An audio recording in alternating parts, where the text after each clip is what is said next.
Chers élèves de 5e 3, vous voilà confinés, obligés de rester chez vous.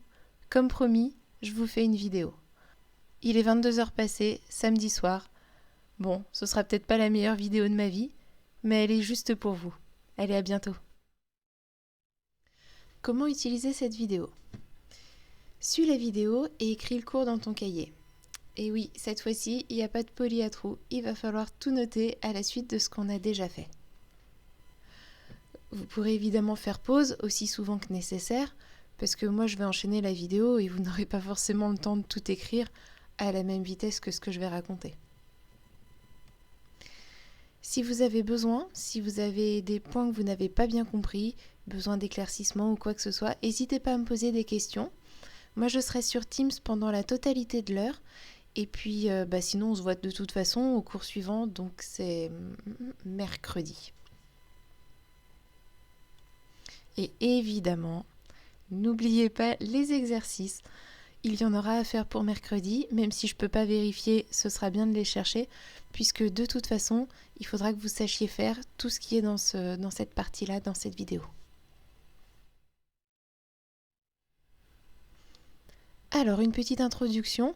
Ça, il n'y a pas besoin d'écrire dans le cahier, c'est ce que je vous aurais écrit au tableau normalement en vous posant des questions pour voir si ça vous parlait ou pas. Alors, je pense que vous avez tous déjà bu du sirop, enfin j'espère. Je ne suis pas sponsorisée par la marque, promis. Le sirop, si vous regardez dessus, il y a quelque chose d'écrit du genre 1 volume de sirop pour 8 volumes d'eau. D'accord, certains préféreront mettre 9 volumes d'eau, d'autres 7 volumes d'eau. Pour moi, 1 pour 8, c'est comme ça que je l'aime. Le problème avec ce genre de notation, c'est que si jamais j'ai un verre qui fait 25 centilitres et que je veux le remplir avec du sirop dilué, je vais devoir calculer combien de sirop je dois mettre au départ, combien je dois mettre d'eau, et c'est pas forcément évident, puisqu'on a 1 volume de sirop et 8 volumes d'eau. Ce genre de proportion, où on dit 1 pour 8, 2 pour 5, ou des choses comme ça s'appelle des ratios, et c'est le thème que nous allons aborder aujourd'hui. Cette fois-ci, on va noter dans le cours. Donc on est dans la partie grand 3, application. Petit 3, les ratios. Donc d'abord, une définition. On a A, B, C et D qui sont des nombres positifs. On dit que les nombres A et B sont dans le ratio C:2.D, qu'on dit CD tout simplement, si A divisé par C est égal à B divisé par D. Voilà la définition qui n'est pas à apprendre par cœur et qu'on va expliquer tout de suite avec un exemple. Exemple. On a une classe dans laquelle on a 15 filles et 20 garçons. Je vous propose de ranger directement ces données dans un tableau dans lequel j'ai représenté sur une ligne le nombre d'élèves qui correspondent aux catégories filles et aux catégories garçons. Et la seconde ligne, ce sont les ratios que nous allons compléter. En s'appuyant sur la définition qu'on vient de noter et d'encadrer juste avant, on peut dire que les filles et les garçons sont dans le ratio 3, 4, car 15 divisé par 3, cela fait 5, et 20 divisé par 4, cela fait 5 aussi. Donc dans notre définition de tout à l'heure, A divisé par C, c'est notre 15 divisé par 3. Et le B divisé par D qu'on voyait tout à l'heure, c'est 20 divisé par 4. Concrètement, tout ça c'est très compliqué, je vous propose qu'on écrive simplement les ratios dans le tableau au-dessus et qu'on regarde ce qui se passe. J'ai noté les 3 et les 4.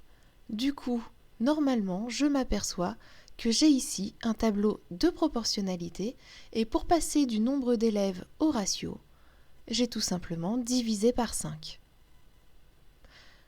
Là, on se rend compte que si on est malin, on pouvait tout simplement dire que les filles et les garçons étaient dans le ratio 15-20. Mais il y a une possibilité quand même, avec des nombres un peu plus petits, d'exprimer la même proportion, qui est 3-4. Concrètement, ça veut dire que si je fais des groupes pour 3 filles il y a 4 garçons. Je vous propose juste pour illustrer ce petit morceau de faire 2 exercices que je vous ai mis dans École Directe. Et ces exercices, ce sont celui avec les chiens et les chats. Et puis ensuite, il y en a un autre où il est question de vinaigrette.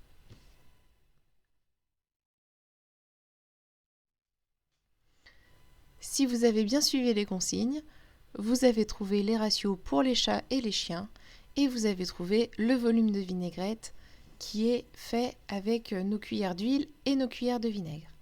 Je vous propose maintenant qu'on voit une méthode qui nous permet de résoudre notre histoire là au départ avec notre verre de 25 centilitres et puis la grenadine pour savoir combien je dois mettre de sirop et combien je dois mettre d'eau pour remplir mon verre jusqu'en haut.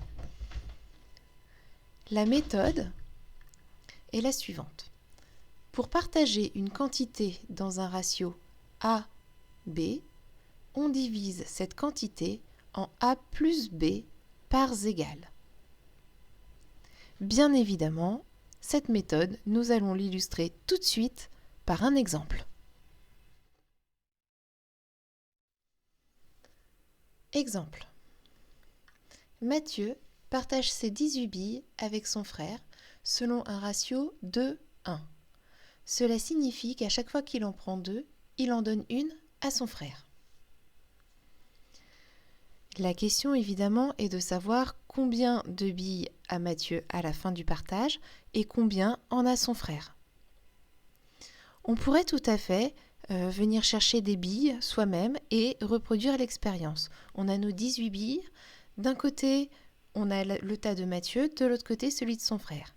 Et puis on va venir diviser les billes. 2 pour Mathieu, 1 pour son frère. 2 pour Mathieu, 1 pour son frère.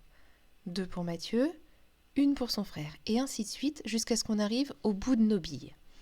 Alors là, évidemment, 18 billes, c'est pas beaucoup. On peut reproduire l'expérience, mais parfois, ça risque d'être un peu compliqué. Donc, on va avoir une méthode systématique qui est la méthode qu'on a vue juste avant. Ce que je vous propose de faire, c'est résumer toutes ces données dans un tableau. Dans ce tableau, j'ai en colonne les billes de Mathieu, les billes de son frère, et puis le total des billes. Et en ligne, le nombre de billes et le ratio selon lequel on partage ces billes entre Mathieu et son frère. Pour l'instant, je n'ai mis que les données de l'énoncé. C'est le moment d'utiliser la méthode. On se dit qu'il va falloir diviser notre total en, la méthode dit A plus B parts égales. Concrètement, si Mathieu a 2 parts quand son frère en a une, à eux deux ça fait 3 parts. Donc dans la case du total, on va pouvoir écrire tout simplement 3. Et ici, on est dans un tableau de proportionnalité qui est tout à fait classique et qu'on sait remplir. Différentes manières de faire. Moi, ce que je vous propose, c'est juste d'observer que pour passer de la ligne du ratio à la ligne du nombre de billes, on a multiplié par 6. Alix, je ne sais pas si tu as remarqué, mais j'essaye d'utiliser du turquoise et c'est juste pour toi. À partir du moment où j'ai observé ce lien entre les deux lignes, je vais pouvoir assez facilement finalement remplir le nombre de billes de Mathieu et de son frère. Mathieu, il a 2 fois 6 billes, c'est-à-dire 12, et son frère, où je fais 1 fois 6, ou alors je raisonne par soustraction, en me disant que si Mathieu a 12 billes sur le total de 18, alors c'est que son frère en a 6. Et voilà, c'est comme ça qu'on résout les problèmes de ratio. Bon il n'y a plus qu'à s'entraîner maintenant.